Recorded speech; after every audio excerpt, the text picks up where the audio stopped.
नमस्कार। आज जो मिडिल ईस्ट में एक फिर से एक नया तनाव जैसा माहौल बन हो गया है, जो कि ईरान और अमेरिका तक ही सीमित नहीं रहा है। इससे पूरा मिडिल ईस्ट के जो क्षेत्र हैं वो इसमें बहुत ज़्यादा प्रभावित होने वाले हैं। तो ये जो इसकी जो मेन वजह है वो इस समय जो ईरान और इजराइल के बीच जो युद्ध के बाद जो दोनों ही, वो चाहे ईरान का न्यूक्लियर प्रोग्राम हो या फिर तेल को लेकर राजनीति हो या फिर इजराइल की सिक्योरिटी का मुद्दा हो या अमेरिका ने जो इस समय जो टैरिफ बार के बाद जो दुनिया में एक स्थिति जो बनी हुई है इसको लेकर हो। तो क्योंकि ईरान ने एक अभी आज हाल में घोषणा की है कि हम यूरेनियम इन्वेस्टमेंट को से समझौता नहीं करेंगे, और इस जो ईरान की इस घोषणा के बाद जो वाशिंगटन में एक बहुत बड़ी मीटिंग तय की गई है, जिसमें हो सकता है इजराइल के जो प्रधानमंत्री बेंजामिन नेतन्याहू और डोनाल्ड ट्रंप के बीच में आपसी में बातचीत होने वाली है।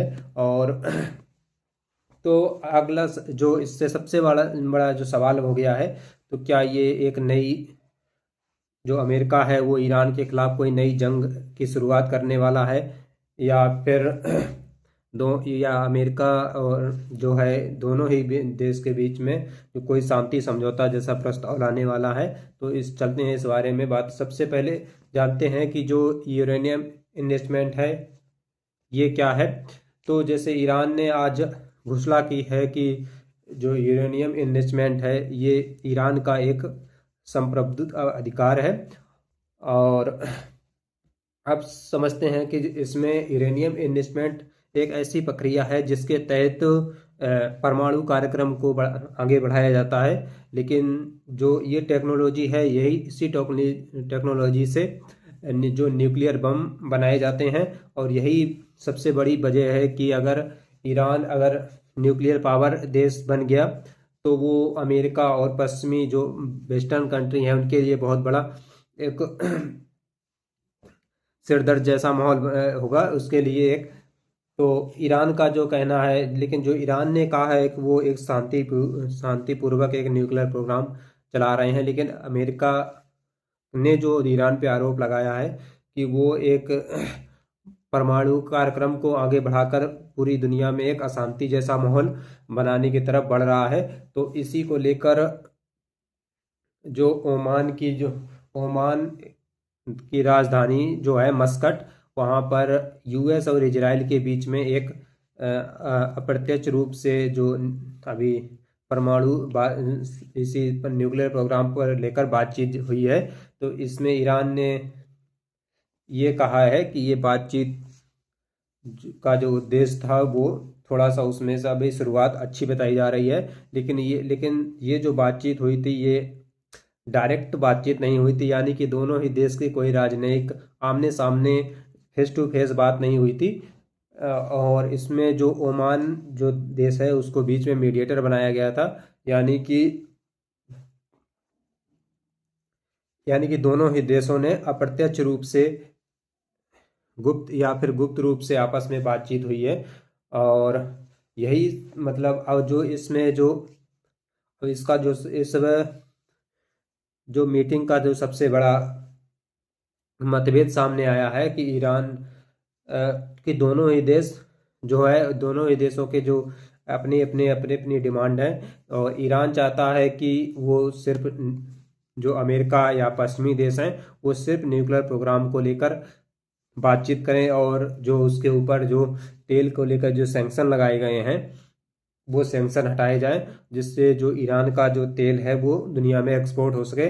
लेकिन अमेरिका का जो कहना है कि वो सिर्फ न्यूक्लियर प्रोग्राम पर नहीं, जो ईरान है वो अपनी जो न्यूक्लियर प्रोग्राम ये है या फिर मिसाइल प्रोग्राम पर रोक लगाए।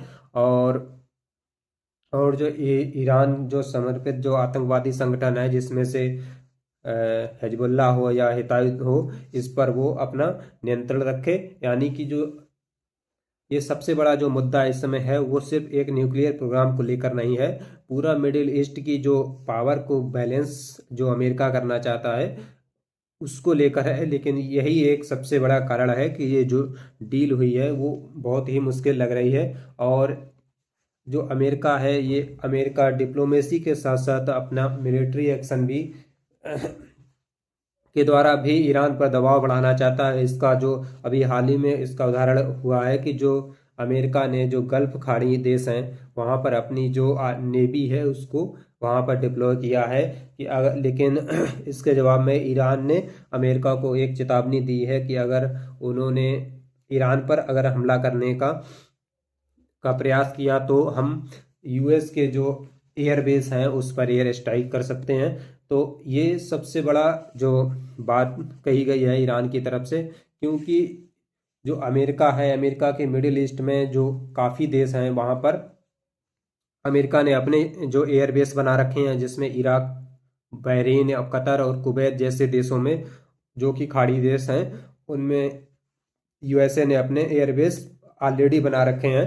और यहाँ से वो पूरा वेस्टर्न कंट्री को अपने अंदर डिप्लॉय कर कंट्रोल में रखता है।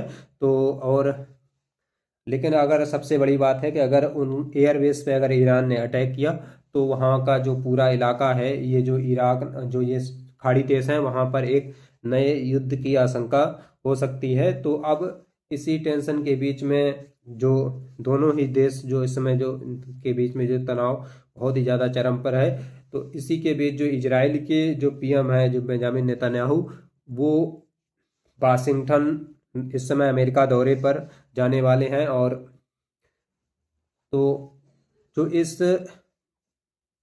जो दौरे का जो उनका मुख्य उद्देश्य है वो कि इजराइल जो ईरान के न्यूक्लियर प्रोग्राम को रोकना चाहता है। और अगर, लेकिन उससे उनको बहुत बड़ा खतरा है कि अगर ईरान का न्यूक्लियर प्रोग्राम सफल हुआ तो वो इजराइल के लिए बहुत बड़ा खतरा बन सकता है। और ट्रंप ने, जैसे कि 2018 में ट्रंप ने जो जो न्यूक्लियर प्रोग्राम की जो संधि थी उस संधि से खुद को, परमाणु ऊर्जा संधि थी उससे खुद को बाहर निकाल लिया था।